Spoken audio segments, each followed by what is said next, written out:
चलिए बढ़ते खबरों में आगे और अब बात करेंगे देश की राजधानी दिल्ली में, क्योंकि दिल्ली में फिजा लगातार बिगड़ रही है। प्रदूषण का स्तर बढ़ रहा है। आनंद विहार इलाके में धुंध की परत छाई हुई है और आनंद विहार में AQI 389 पर पहुंचा है, जो कि बेहद खराब श्रेणी में है। तो देखिए, इन तस्वीरों के जरिए आप अंदाजा लगा सकते हैं कि दिवाली से पहले दिल्ली की क्या स्थिति है, क्योंकि प्रदूषण का जो स्तर है वो लगातार बढ़ रहा है। दिल्ली के कई ऐसे इलाके हैं जहां AQI 350 के पार है, जो कि बहुत ही खराब श्रेणी में आता है। और ऐसे में लगातार जो दिल्ली वासी उन्हें काफी दिक्कतों का सामना करना पड़ रहा है।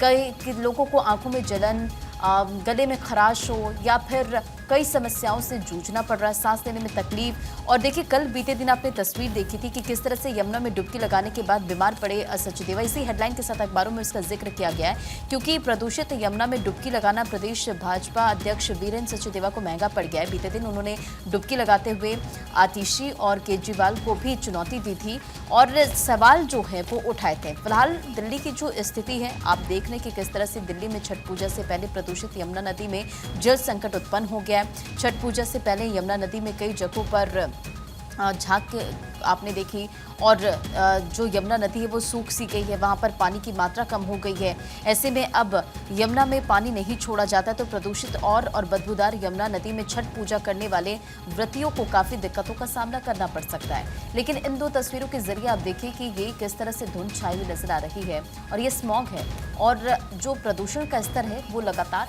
बढ़ रहा है। आकांक्षा, तो देखिए, बिल्कुल ये तस्वीरें इस वक्त आपके सामने हैं और दिल्ली से पहले इस दिवाली से पहले दिल्ली में इस तरह के हालात इस वक्त बने हुए हैं। कई चूंकि ऐसे इलाके हैं, चाहे आनंद विहार का इलाका हो, अक्षरधाम हो, जहां पर AQI 400 के करीब पहुंच चुका है। तो आप इस बात से अंदाजा लगा सकते हैं कि दिल्ली के अंदर इस वक्त किस तरह के हालात बने हुए हैं। और अभी भी हालांकि ये माना जा रहा है कि जल्दी अगर इसी तरह के हालात रहे दिल्ली के अंदर, तो जल्दी ग्रैब 3 भी लागू करना पड़ सकता है।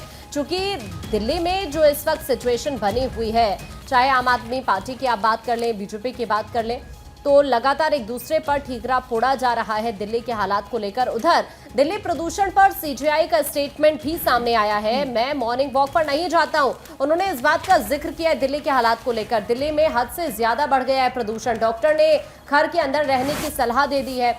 सांस संबंधी बीमारियों से बचने के लिए सलाह दी है। दिल्ली में बढ़ते वायु प्रदूषण से चिंतित मुख्य न्यायाधीश DY चंद्रचूड़ ने कहा कि उन्होंने सुबह की सैर के लिए जाना ही बंद कर दिया है। उन्होंने कहा कि डॉक्टर ने उन्हें सांस संबंधी बीमारियों से बचने के लिए घर के अंदर रहने की सलाह दी है। जस्टिस चंद्रचूड़ ने 24 अक्टूबर से सुबह की सैर के लिए बाहर जाना बंद कर दिया। और अखबार में भी देखिए इस बात का जिक्र किया गया है।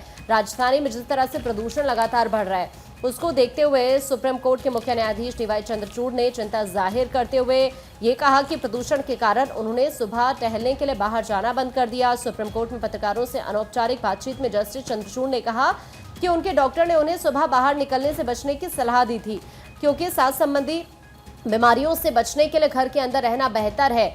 इस बात का जिक्र करते हुए वो नजर आते हैं। मैं आमतौर पर सुबह 4 से सवा 4 बजे के बीच सुबह टहलने के लिए जाता हूं, इस बात का उन्होंने जिक्र किया। लेकिन अब जो दिल्ली के अंदर हालात बने हुए हैं, उसको देखते हुए उन्होंने कहा कि मुझे डॉक्टर ने ही सलाह दे दी है सांस संबंधी बीमारियों को देखते हुए कि अब वो बाहर ना निकले।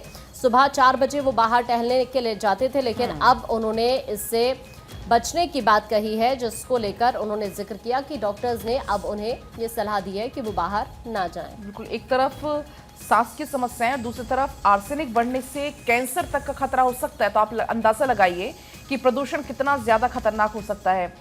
दरअसल अगर नदी के पानी में आर्सेनिक बढ़ता है, इससे त्वचा, फेफड़े का कैंसर हो सकता है या लीवर, किडनी और इन कैंसर की आशंका सबसे ज्यादा इसमें होती है।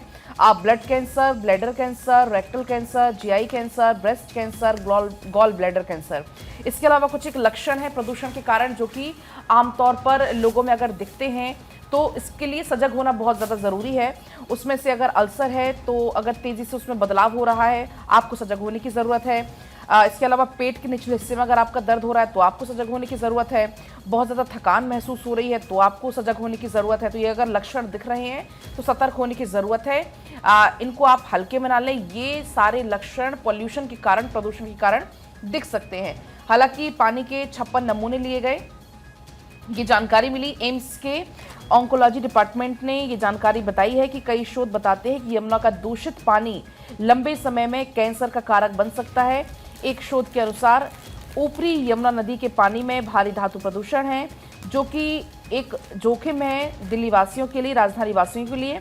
ये भी जानकारी दी गई कि 28 नमूने एकत्रित किए गए हैं और इनमें से 15 भारी धातुओं का विश्लेषण इसमें किया गया है। तो कुल मिलाकर स्थिति आप देखिए कितनी ज़्यादा खराब हो गई है।